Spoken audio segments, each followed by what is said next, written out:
everybody. So in this video, what we're going to do is tackle the header.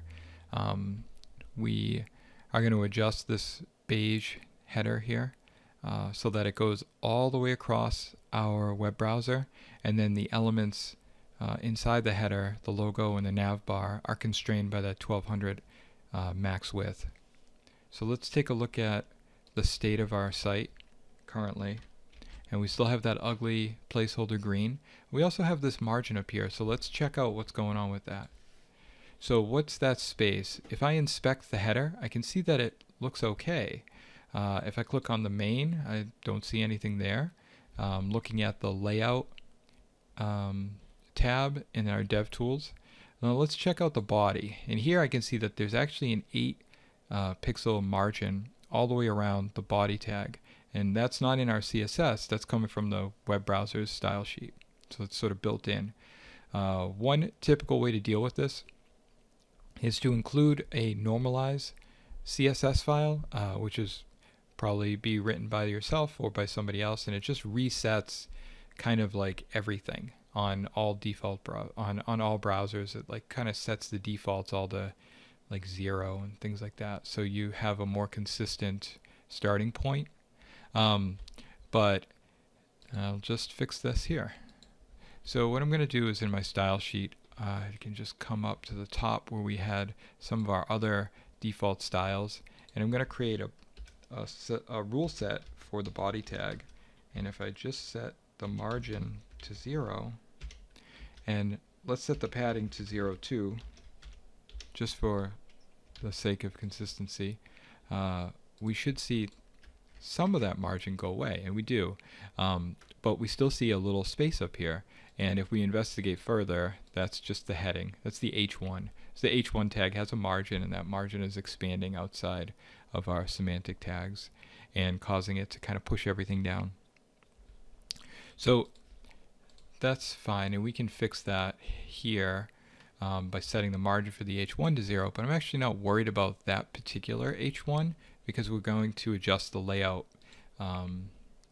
very soon. So let's first, before we begin, let's take a look at this header.container that we wrote last time.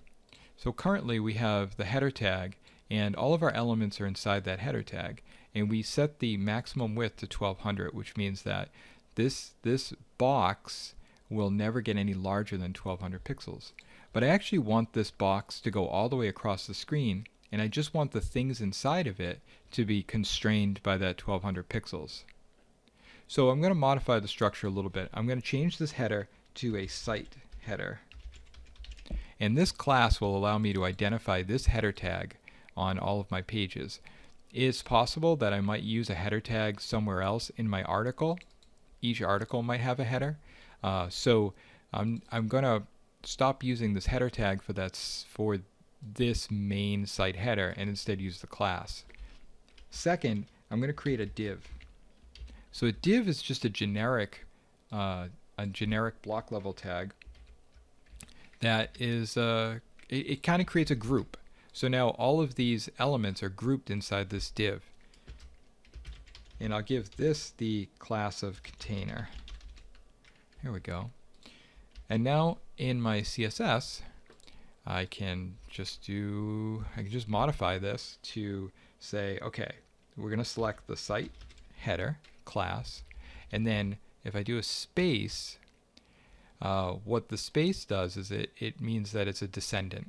So the container class inside of a site header class will now have this maximum width. Now if I save that and go preview, I really shouldn't see any difference here unless I expand my web browser out. So right now I can see that it looks the same. So let's take a look at our code. So this background color is on our container, so that's within the div, so we can see that. I'm actually going to delete that. And down here I'm going to add the background color.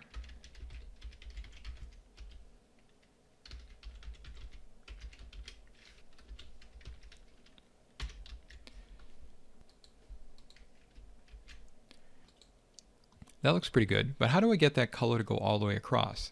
this is pretty easy actually. Instead of having our background color linked to that container, we're going to write a site header rule set, and we'll move that background color to that rule set. So that's the parent element, and then the container is inside the parent.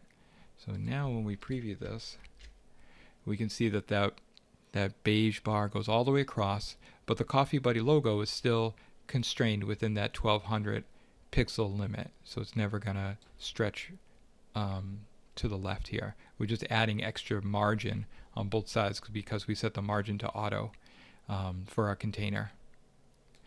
Okay, so now what we want to do is we want to have the Coffee Buddy logo kind of popping out of the background, and then have a nav bar on the right hand side, and we can do this with position. So the first thing I'll do is I'll style the H1, which is the logo. And again, I'm going to use the descendant combinator, the space. So it's an H1 inside of the site header. I'm also going to do one more thing. I'm going to set the position of our container to relative.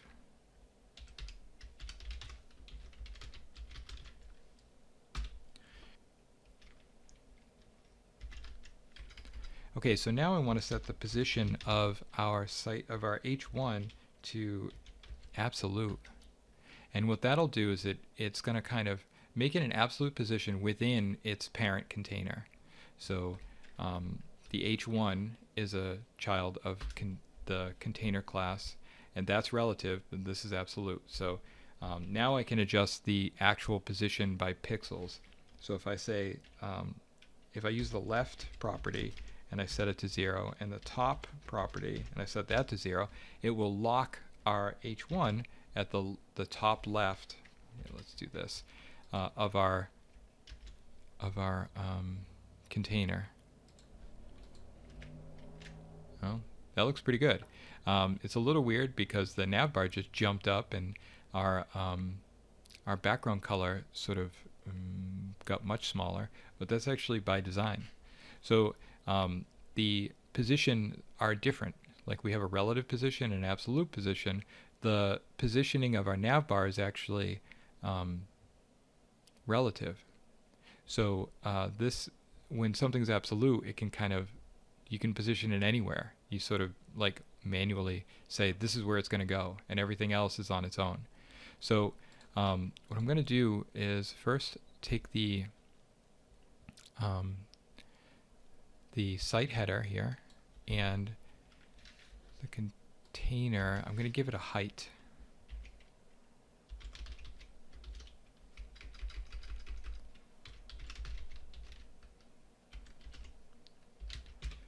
Let's try 150 pixels. Okay, so now our little background color is a little bit taller, but let's move the nav bar over to the right. And we're going to do that the exact same way we moved, we set our position for the H1.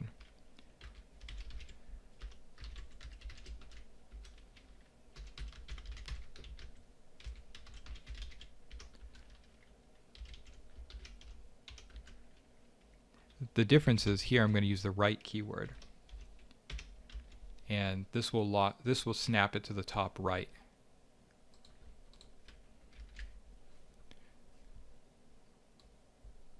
Oh, that was unexpected. Let's take a look at this. Oh, yeah, that was silly. So I wrote a rule set for the site header. I need to include the nav keyword here. So the selector was selecting the wrong thing. So now it's selecting the nav inside the site header. There we go. So this looks pretty good. I can see that my nav bar is snapped to the right hand side, and the logo is snapped to the left hand side. I can adjust the top positioning to maybe center this a little bit better. So let's find our nav. And instead of the top being set to 0, let's set it to, let's say, 20 pixels. and see if that moves it down a little bit. Here we go. So the height of this text needs to be a little bit taller as well. So I'm just going to adjust the nav primary A. We'll set the font size. Let's see what that looks like.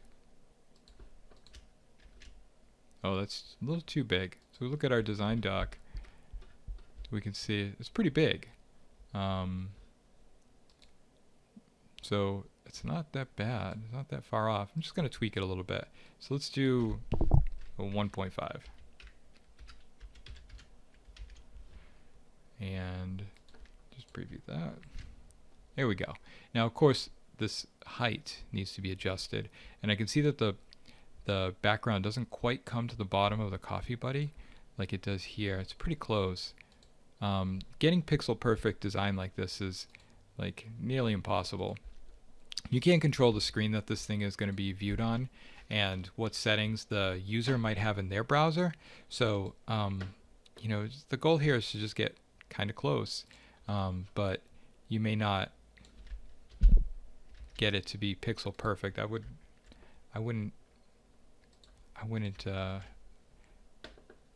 mislead a customer with the idea that that's even possible.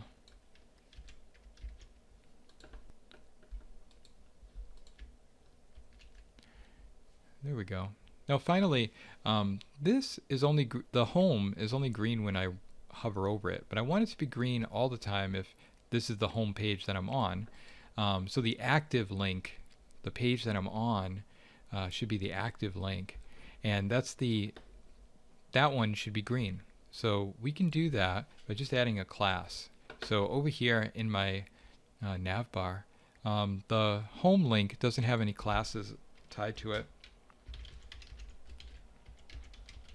So I'm just going to apply an active class to home.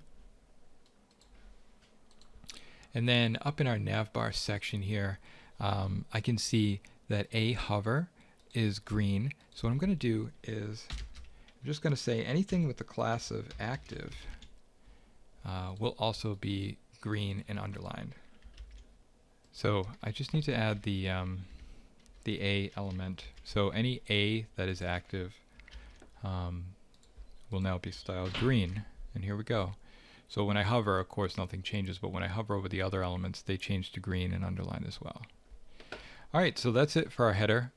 This looks pretty good. In the next video we'll tackle the hero, which is the big coffee bean image, and that will that'll start to make our design come together and start looking a lot more like the design doc. Thanks for watching.